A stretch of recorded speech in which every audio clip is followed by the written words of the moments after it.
आज हम एक ऐसी कहानी की बात करने वाले हैं जो सिर्फ पढ़ी नहीं जाती, उसे महसूस किया जाता है।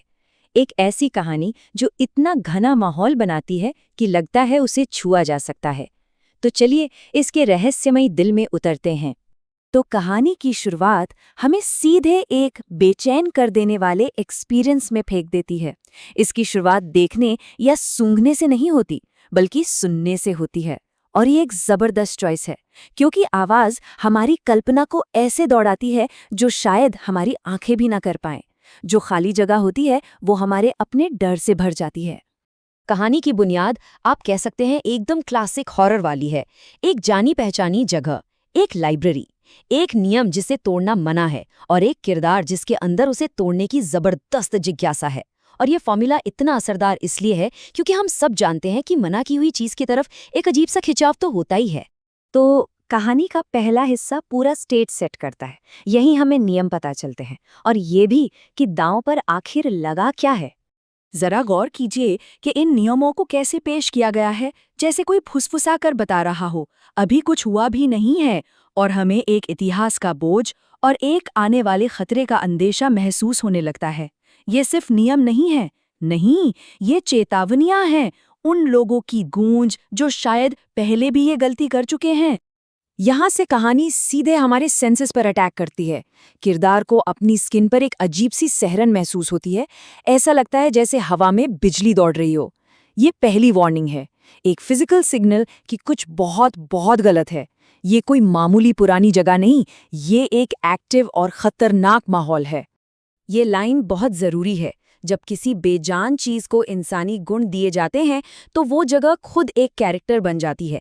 अब ये लाइब्रेरी सिर्फ एक बिल्डिंग नहीं रही, ये एक जिंदा, सांस लेती हुई चीज है।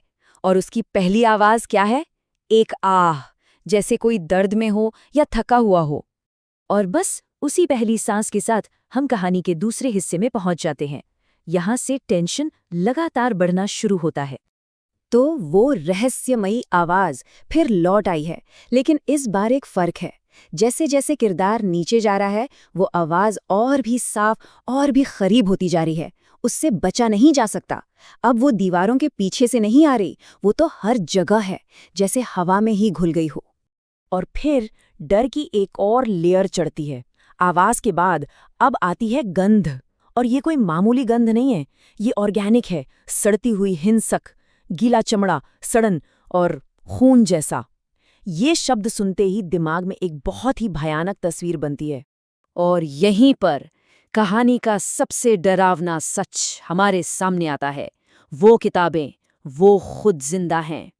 ये इमेज कितनी शानदार और साथ ही कितनी डिस्टर्बिंग है, सोचिए। पूरी की पूरी जगह एक बहुत बड़े जिंदा जानवर में बदल जाती है। शेल्व्स उसकी पसलियां हैं और किताबें उसके फेफड़े। और यहाँ से जो बॉडी हॉरर है वो और गहरा हो जाता है। अब कोई शक की गुंजाइश ही नहीं बचती। ये सिर्फ सांस लेने वाली किताबें नहीं हैं, नहीं, ये कुछ और हैं, कुछ राक्षसी, जिनकी नसों में स्याही नहीं बल्कि कुछ और ही बह रहा है। और अब हम कहानी के उस मोड़ पर हैं जहां सब कुछ बिखर जाता है। क्लाइमैक्स। अब तक जो भी टेंशन बनाया गया था वो सब एक धमाके के साथ बाहर आता है।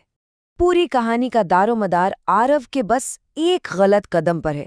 इतनी चेतावनियों के बावजूद उसकी जिज्ञासा एक जुनून में बदल जाती है और वो उसे एक ऐसी लाइन के पार धकेल देती है जहां से लौटना नामुमकिन है। इतने शोर के बाद, उस रिदमिक सांस के बाद, अचानक सन्नाटा, एकदम पिन ड्रॉप साइलेंस। राइटर इस खामोशी का इस्तेमाल एक जबरदस्त सस्पेंस बनाने के लिए करता है। उस एक पल में जब सब कुछ शांत हो जाता है, यकीन मानिए डर अपनी सबसे ऊंची पीक पर होता है। और फिर आती है वो चीख। और ये कोई नॉर्मल चीख नहीं है, ये सिर्फ एक तेज आवाज नहीं, ये एक मानसिक हमला है। एक ऐसी वाइब्रेशन जिसे कानों से नहीं बल्कि सीधा दिमाग के अंदर महसूस किया जा सकता है। ये किसी फिजिकल अटैक से कहीं ज्यादा खतरनाक। और ये है कहानी का आखिरी ट्विस्ट। अब तक जो खतरा एक जगह रुका हुआ था, अब वो एक्टिव हो गया है, एक शिकारी बन गया है। अब परछाइयां सिर्फ अंधेरा नहीं है, वो जिंदा हो चुकी हैं, एक ठोस खतरा बनकर। अब आते हैं क्लाइमैक्स के बाद के हिस्से पर। यहाँ जो अफरा तफरी थी वो थोड़ी कम होती है और उसकी जगह लेता है एक और भी भयानक सच। तो यहाँ आकर कहानी हमें बताती है कि डर का असली सोर्स क्या था। पता है क्या? वो किताबें।